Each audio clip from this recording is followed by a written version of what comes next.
Hello guys, ഇന്ന് നമ്മുടെ പാറുട്ടൻ്റെ lunch and snack ബോക്സിൽ എന്തൊക്കെയാണ് വെച്ച് നോക്കിയാലോ. സ്നാക്ക് ബോക്സിൽ നമ്മൾ ഒരു 3 പീസ് മാങ്ങയും 3 പീസ് പൈനാപ്പിളും പിന്നെ നമ്മുടെ ഞാവൽപ്പഴം ഉണ്ടല്ലോ.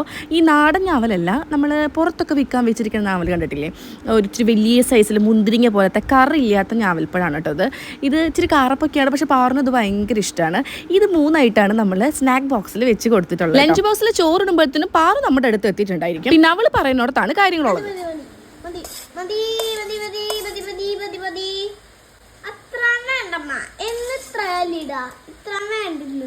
ചോറ് കഴിക്കാൻ ഇത്തിരി മടിച്ചിക്കോതിയാണ് കേട്ടോ. അതിന് ഇത്തിരി ഇടുന്ന പോലെ കുറച്ചൊന്ന് ആക്ട് ചെയ്താലേ ആൾക്ക് സമാധാനം കിട്ടുള്ളൂ. ഫേവറേറ്റ് ആയിട്ടുള്ള ഗ്രീൻ പീസ് കറിയാണ് ഇന്ന് കൊടുത്തയക്കുന്നത്. അതിൻ്റെ കൂടെ ചമ്മന്തി, ഈ ഉള്ളിയും പുളിയും ഇഞ്ചിയൊക്കെ ഇട്ടിട്ട് നല്ല പുളിയുള്ള ചമ്മന്തി ഇല്ലേ, അതാണ് കേട്ടോ ഇത്. അപ്പോൾ അവരുടെ കുറേ ഭക്ഷണം കഴിച്ചോളും എന്നൊരു വിശ്വാസത്തിലാണ് ഞാനത് കൊടുത്തയക്കുന്നത്. എന്തായാലും ആൾ ഭയങ്കര ഹാപ്പി ആയിട്ട്. പാറമോളുടെ സ്നാക്ക് ബോക്സും അതുപോലെ തന്നെ വാട്ടർ ബോട്ടിലും ക്രാഫ്റ്റ് ചെയ്ത ഇൻസ്റ്റാഗ്രാം പേജ് ആണ് ആൾക്ക് അയച്ചു കൊടുത്തിട്ടുണ്ടായിരുന്നു. അപ്പോൾ നിങ്ങളുടെ മക്കൾക്ക് കഴിഞ്ഞ ദിവസം എന്താ കൊടുത്തയച്ചത് കമന്റ് ചെയ്യാൻ മറക്കല്ലേ.